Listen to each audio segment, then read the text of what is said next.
हमारे पास अब ऑप्शन नहीं है, हमारे पास ऑप्शन यही है पकोड़े बेचने का।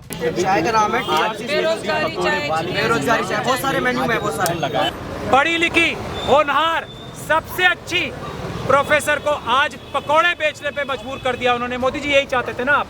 इसमें कोई धारा 144 नहीं लगती, इसमें कोई काम नहीं होती। अगर कोई अपराध करेगा पुलिस वाला तो आप मोदी जी के ऊपर FIR दर्ज कराएंगे। तो किसी का कि एक प्रीमियम यूनिवर्सिटी में, दिल्ली यूनिवर्सिटी में पढ़ी लिखी लड़की के पास कोई ऑप्शन नहीं बचा क्योंकि आपने सारे क्रिमिनल्स को अंदर भर्ती करके रखा है। डरो, ये लोग तो कोई और काम कर लेंगे। आप अगर प्रधानमंत्री रहे तो पकोड़े बेचने लायक भी नहीं हो, आपको चाय बनानी भी नहीं आएगी। अभी VIP कल्चर में रहने वालों से और आम नागरिकों से गुजारिश करता हूँ, डॉक्टर ऋतु का एक ऐसा मिसाल बनना चाहिए कि फिर किसी की नौकरी छीनने की हिम्मत या RSS और BJP वाले ना करें।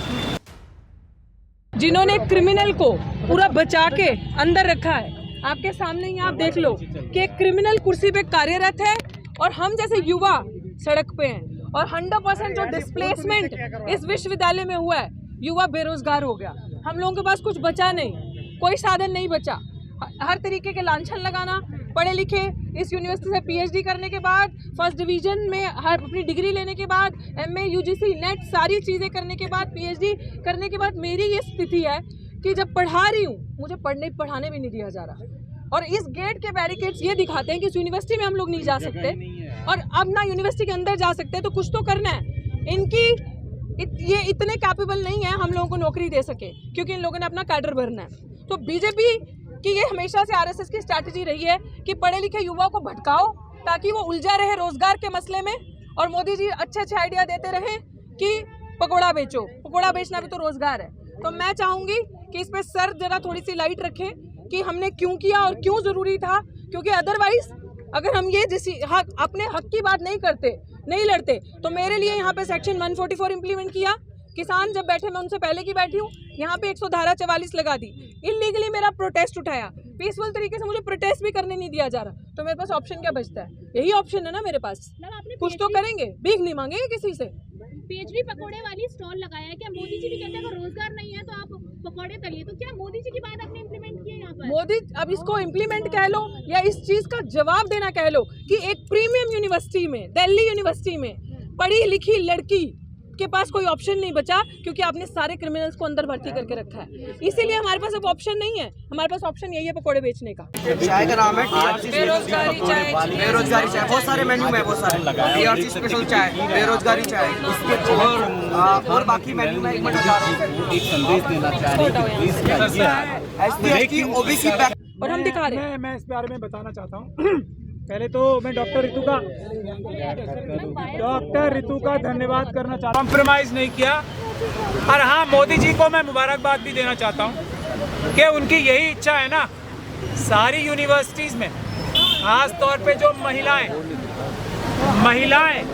और वो भी शेड्यूल कास्ट कम्युनिटी से आने वाली महिलाएं, और सिर्फ शेड्यूल कास्ट कम्युनिटी से आने वाली महिलाएं नहीं, देश का हर एक ज्यादा से ज्यादा पढ़ा लिखा नौजवान, महिला हो या पुरुष, उसकी नौकरी तो नहीं करने देंगे उसे। जो अंबानी जी के छोटे बेटे की शादी हो रही है ना, उसमें 70 करोड़ रुपए सिर्फ एक सिंगर को बुलाया है, 70 करोड़ रुपए उसके खर्च हो रहे हैं। डॉक्टर ऋतु जैसी पढ़ी लिखी नौजवानों का हक काटकर, हक मारी करके अडानी अंबानी जी के जो व्यभिचार हो रहा है, ये शादी नहीं हो रही है, व्यभिचार हो रहा है, ये शादियां करवा रहे हैं और अपने अपने लाखों करोड़ों रुपए अपने कपड़ों पे और अपने शक्ल पे और अपने PRO पे खर्च कर रहे हैं।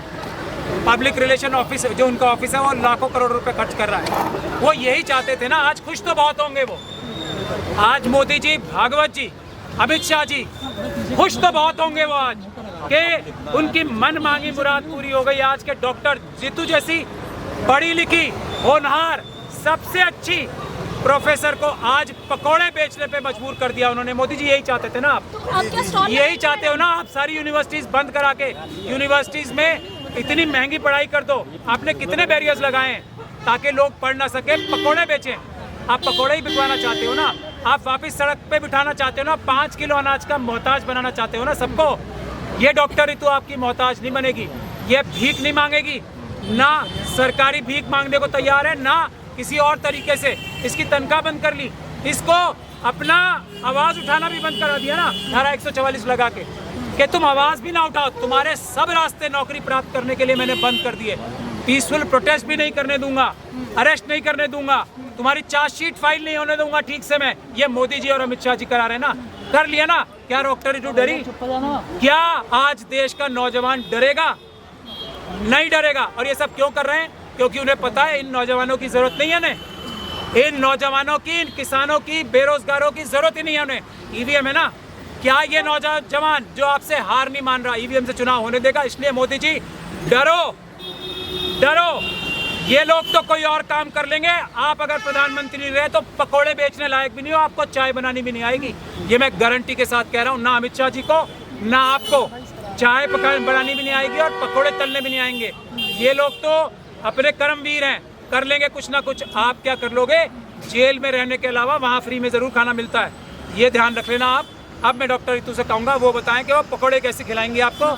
मोहर पकौड़ों के नाम क्या क्या रखे और मैं इनका पहला ग्राहक हूँ। मैं पहले पकौड़ा मैं खरीद लूंगा। मैं मेन्यू दे रही हूँ आपको। और मैं देश के सभी जागरूक नेताओं से, मैं देश के सभी जागरूक नेताओं से ये कहता हूँ, देश के सभी स्वाभिमानी, मेरी बात ध्यान से सुन ले, सभी स्वाभिमानी व्यक्तियों से ये कहता हूँ, चाहे वो देश के किसी भी कोने में हो, डॉक्टर रितु का एक पकौड़ा सिंबॉलिक तरीके से खरीदने जरूर आए। जो देश के प्रति, देश के संविधान के प्रति, देश के नौजवानों के प्रति, पढ़े लिखे नौजवानों को बचाने की एक भी मन में इच्छा रखता है, वो डॉक्टर रितु का एक पकौड़ा जरूर खरीदे, चाहे वे सिंबॉलिक क्यों ना हो। आपको ये पकौड़ा जरूर खरीदना है। मैं देश के सभी नेताओं से, सभी बुद्धिजीवियों से, सभी वीआईपी कल्चर में रहने वालों से और आम नागरिकों से गुजारिश करता हूँ, डॉक्टर रितु का एक ऐसा मिसाल बनना चाहिए कि फिर किसी की नौकरी छीनने की हिम्मत या आरएसएस और बीजेपी वाले ना करें। ये देख लीजिए, मैं ये हमारा थोड़े थोड़े पीछे हो जाओ जिससे सब लोग स्पेशल चाय नाम ये रखेंगे आपने, एक एक नाम जो हमारे साथ हुआ है वो सब रखा है। थोड़े थोड़े पीछे हो जाओ ना, जुमला पकौड़ा और भी आएंगे आपके सामने, जुमला पकौड़ा जो हमें इतने सालों से जुमला मिल रहा है, जो आपने देखा है किस तरीके से इतने बड़े बड़े वादे, 2 करोड़ रोजगार, नौकरियां, आप सबको पक्का किया जाएगा। सारी चीजें जो 10 सालों से हमारे कान पक गए हैं, सुनते सुनते हर युवा बेरोजगार सड़कों पे है। कोरोना काल में इतनी बुरी स्थिति हुई सबकी, किसी के पास कुछ नहीं है। तो ये है हमारा मेन्यू। मैडम, आपको जिस तरीके से विश्वविद्यालय से निकाला गया, तो पकौड़े की भी स्टॉल छीन ली जाएगी। मैं आपको कानूनी प्रोविजन बता दूं, जो स्ट्रीट वेंडर्स एक्ट है वो हर एक बेरोजगार को यह अधिकार देता है, अधिकार कि वो कहीं भी किसी भी जगह पे अपना वेंडिंग जोन जब तक नहीं बन रहा, और दिल्ली में कोई वेंडिंग जोन अभी बना नहीं है, तो कहीं भी कोई भी बेरोजगार अपनी जीविका कमाने के लिए कानूनी हक है उसका, कानूनी राइट है उसका।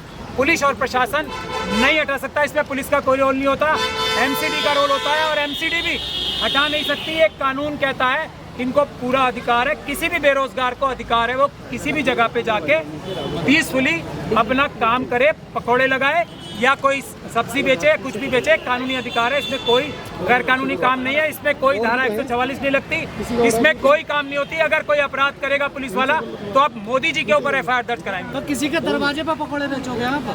हाँ, सब जगह बेच सकते हैं, जो भी कानूनी प्रावधान है। स्ट्रीट वेंडर है ना, स्ट्रीट पे बेचेगी, दरवाजा पे नहीं बेचेगी। ये तो विश्वविद्यालय का गेट है ना। आप यहाँ पे आइसक्रीम वाले देखते हो, आप यहाँ पे दूसरे चाय वाले और सब वाले देख रहे हो, ये बैठे ना यहाँ पे। हाँ, ये है कि डॉक्टर रितु रिश्वत नहीं देगी। ये इसने ठाना है कि ये किसी पुलिस वाले को रिश्वत नहीं देगी, किसी एमसीडी वाले को रिश्वत नहीं देगी, इसलिए रिश्वत लेने के लिए जो आएगा उसको ये मना करिए। बाकी सब लगा रहे हैं, ये भी लगाए। चाय भी नाम रख दिया है, बेरोजगारी स्पेशल चाय। देख लो, डीआरसी स्पेशल चाय, उसके बाद स्पेशल रिक्रूटमेंट ड्राइव पकौड़ा, जो हमें 1 साल से 10 सालों से ये बोला जा रहा है, अभी रिक्रूटमेंट होगा, स्पेशल रिक्रूटमेंट ड्राइव निकाली जाएगी, आप सबको नौकरी मिली जाएगी। तो ये जुमला सबसे बड़ा। और उसके बाद SC/ST का जो गरीब दबे कुचले लोग हैं उनका जो बैकलॉग है वो नहीं दिया जा रहा, भरा जा रहा। इतनी सीट्स हमारी खाली है, उन पे हमें भरा नहीं जा रहा। उसके बाद NFS पकोड़ा, हमारे लोगों को नॉट फाउंड सूटेबल कर दिया जाता है, उसका पकोड़ा मिलेगा आपको। डिस्प्लेसमेंट पकोड़ा, जो लोग 20-20 साल 15-15 साल से दिल्ली विश्वविद्यालय में पढ़ा रहे थे, उन्हें डिस्प्लेस कर दिया गया, हटा दिया गया, उनकी जगह सिर्फ RSS ने अपना कैडर भरा, सिर्फ और सिर्फ। बीजेपी लगातार कहती है कि हर हाथ में रोजगार होना चाहिए, उनका ये नारा है कि हर हाथ रोजगार। आज लग रहा है कि PhD धारकों को भी रोजगार मिल गया। बिल्कुल यही तो रोजगार वो चाहते हैं हमें मिले। वो कहाँ चाहते हैं कि हम जैसे पढ़े लिखे युवा अंदर एकेडमिक्स में बैठे, अच्छा पढ़े, इंस्टीट्यूशंस में बैठे। वो चाहते हैं कि हम ऐसे धक्के खाएं, वो यही चीज़। और इस समय ये पूरा देश को ये चीज़ देखनी चाहिए कि एक प्रीमियम यूनिवर्सिटी की डिग्री ली हुई, प्रीमियम यूनिवर्सिटी में पढ़ी हुई लड़की के पास ऑप्शन नहीं बचा, क्योंकि इतनी बेईमानी है। इसको हटा दो, इतनी बेईमानी है, इतना करप्शन है। अब हम लोगों को पैसे नहीं है भाई 25-25 लाख देने के लिए नौकरी पाने के लिए, हम लोग नहीं पाएंगे। आवाज देके किसी तरह बुलाना भी आपने तैयार किया, तो स्लोगन वगैरह क्या? एक सवाल, अगर राम मंदिर के लिए पुजारी रखा जाता है, उसकी सैलरी 60,000 से ऊपर की बताई जा रही है, वहाँ पर सिलेक्शन होता है बाकायदा, और PhD वाले पकौड़े बेचते हैं। ये अयोध्या भी जा सकते हैं, लेकिन व्हील से बिल्कुल ये राम मंदिर पे भी जा सकते हैं पकौड़े बेचने, तो पूरे देश में कहीं भी बेच सकते हैं। अगर दलित के हाथ का खाएंगे, बेरोजगारी स्पेशल चाहेगी। PhD पकौड़े वाले स्टॉल का रेगुलर लगाएंगे अब आप? एवरी डे मैम जोमेटो में भी बिकेगा क्या? बिल्कुल जोमेटो में भी बिकेगा।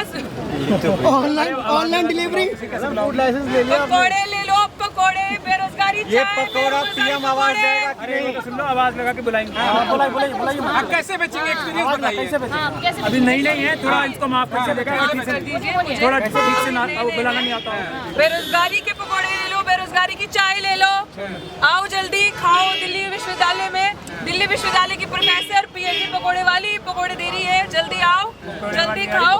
पकौड़े वाली आई, इसमें अच्छे दिन वाले पकौड़े भी होंगे, बिल्कुल अच्छे दिन वाले भी होंगे। सारे जितने जुमले हैं ना, जितने जुमले दिए हैं वो सारे पकौड़े विश्व गुरु की चटनी के साथ। एकदम विश्व गुरु की चटनी के साथ। आप देखो तो सही, बनाने तो दो, आप देखो कैसे कैसे पकौड़े गारंटी भी मिलेगी? जितने आज दिन तक जुमले दिए हैं। और ये वाइस चांसलर जिस तरीके से क्रिमिनल्स को प्रोटेक्ट करके, ये सारी जो मांगे लिखी है ना, ये वाइस चांसलर ने मीटिंग करके कहा था पूरी करेंगे। आप दलित समाज से, लग रहा है कि आपके पकौड़े कोई खाएगा?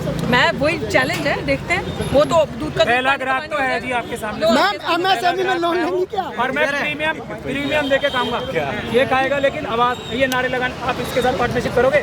बिल्कुल ऑब्वियसली। तो फिर नारे तो बुलाओ तो सही लोगों कैसे पीछे आ गए पकौड़े वाले, अभी पकौड़े ले लो।